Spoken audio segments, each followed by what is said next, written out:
Alright guys and gals, what's up? Steven here. This is Cannonball Day 1, a synopsis. I want you to roll with me on this. Production quality is low.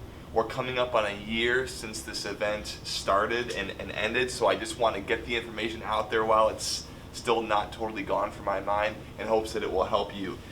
I'll share some of my thoughts in reflection, and then I'll share with you some clips and pictures that I took during the actual Day 1 event.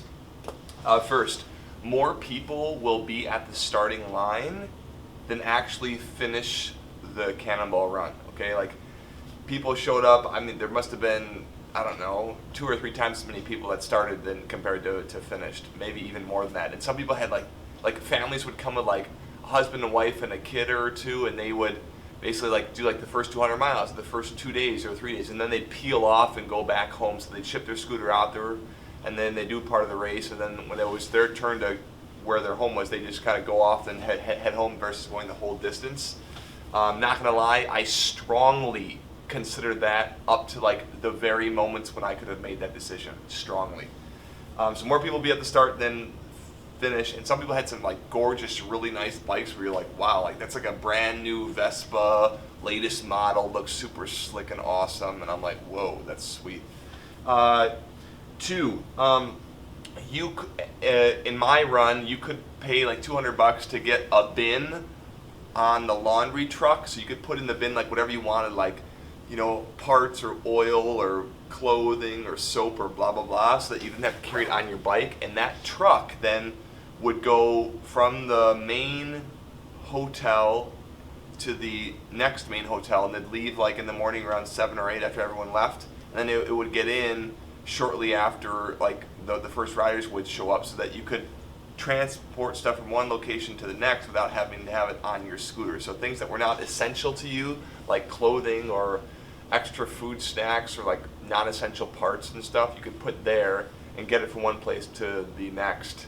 And then at the end of the trip, you could either ship that stuff home or just give it away or whatever you want to do. Point 3.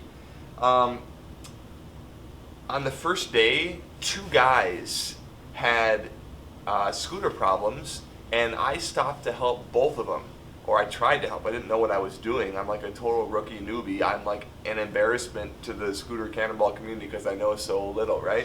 But I stopped to help, and as I'm stopping to help these guys, like other people stop by, and then I'm staying there. Like I stayed with this first guy probably for, I don't know, close to an hour and stuff, and people are just stopping, saying everything's good, and then they just keep on going. So I was getting passed by all these people, and little did I know, like, you can't afford, especially if you're on a slower scooter or you ride slower or whatever, you can't afford all that time. The train is moving. Daylight is being burned. Like, you've got to get your butt to the hotel and then prep your scooter, eat, shower, get your lodging stuff figured out, because then you got to do it again for the next 9 days. So I like did not even realize this. I stopped to help both the guys. That probably burned, I don't know, I'm just saying total maybe an hour and a half or something, right? Just because I was trying to be helpful, because I would want someone to stop for me. And yeah, you want to be helpful, but you need to balance that, right? Like, as soon as you know you can help them or you can't, then you got to be, you know, very direct to the point. You got to be purposeful. I have this, I can't help you here, I'm sorry, I got to keep going, boom, and then you got to get back on the road. So my heart goes out to the guys that had scooter problems in the first couple of days, because the last thing you want is to start the run, to do all the prep that you did to get here, and then to have your scooter crap out on you. That would make my heart just crush me. That'd be so disappointing. And then the last thing I want to say is, I'm going along and I'm seeing like these really cool sights. Like, I'll drop some pictures here of this cool bridge and stuff, and like this like military fort. So I'm like stopping to take pictures and stuff, and like, because you want to enjoy it.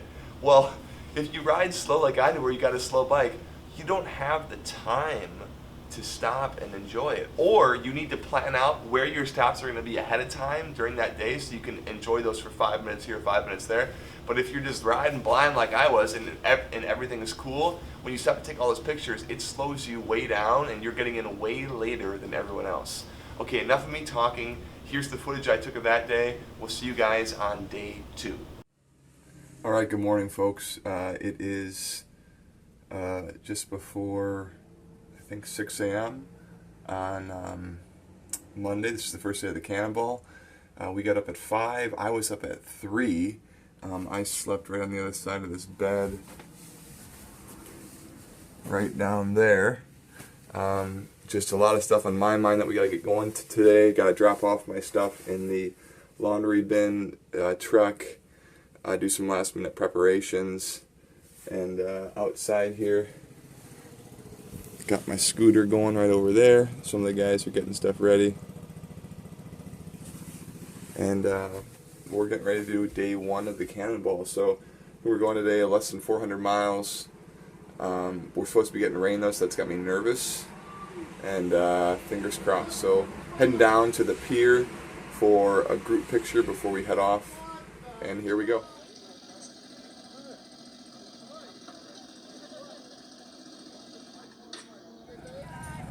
Okay, here we are. We're in Bar Harbor, Maine.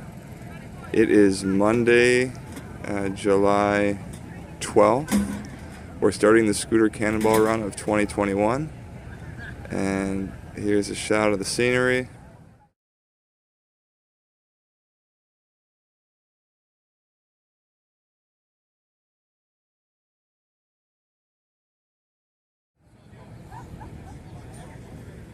A lot of tree cover in Maine. It's been cloudy a lot.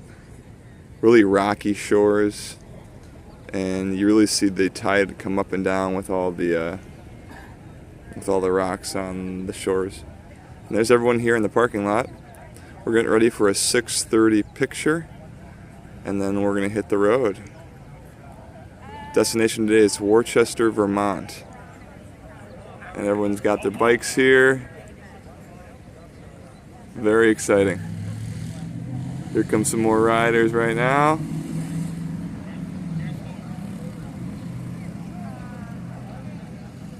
Awesome, here we go. We're supposed to get rain today too, so that should be not fun. Some people got some really nice riding gear, really nice bikes. And God bless us on this adventure. All right, what's up, folks? This is the evening after day 1 of the Scooter Cannonball. I'm in an Econolodge motel room in Manchester, Vermont. We rode from Bar Harbor, Maine to Manchester, Vermont, and my time in the saddle or on my scooter today riding was 12 hours, and we rode approximately like just less than 400 miles. The other times were spent stopping for like gas, use the bathroom, grab some quick food or something, like just snacks, like no sit down meals or anything. Or it was spent helping other people. Like if someone was sitting on the side of the road, I'd pull off, I'd ask them if they needed help, if there's anything I could do, try to help them diagnose their problem, blah, blah, blah. So I just want to share a couple quick observations about the day. First of all, Maine has a lot of trees, a lot of like vegetation, and it's like hilly, it's rocky, it's kind of swampy. You can't see far because you're always like down in the valley, or there's like a hill or a little mini mountain thing somewhere. So it feels quaint.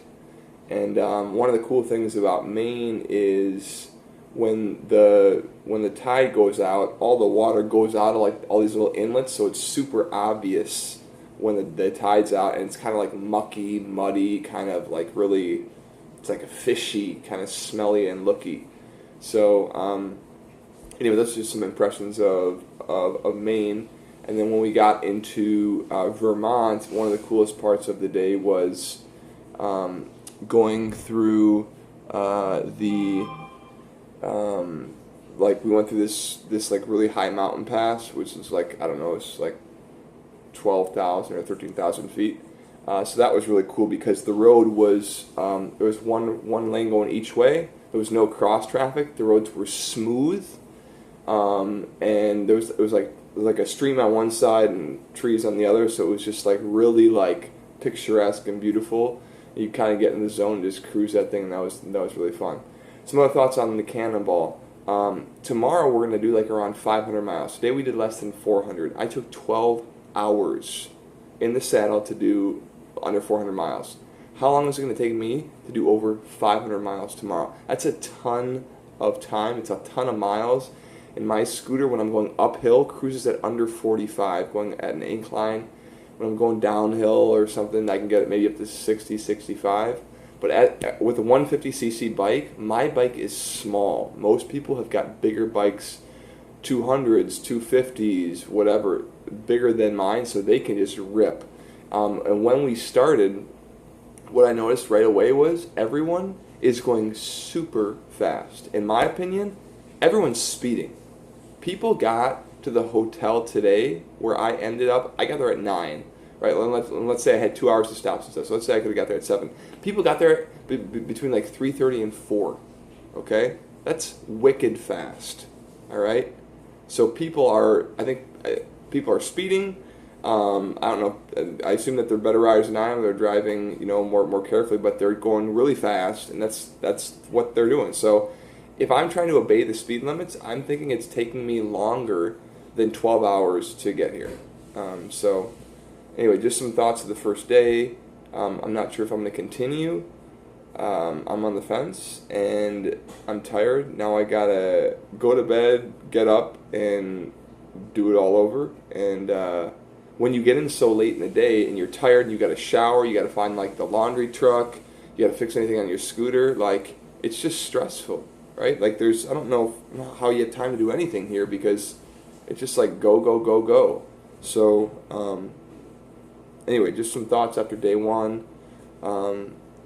Parts of the ride were really, really beautiful though, and I don't know how I'm going to do this for another 9 days. This is not like a relaxing vacation. This is like a challenge. It's like an endurance event. It's like you're going to get done with this and be exhausted. Okay, those are my initial thoughts.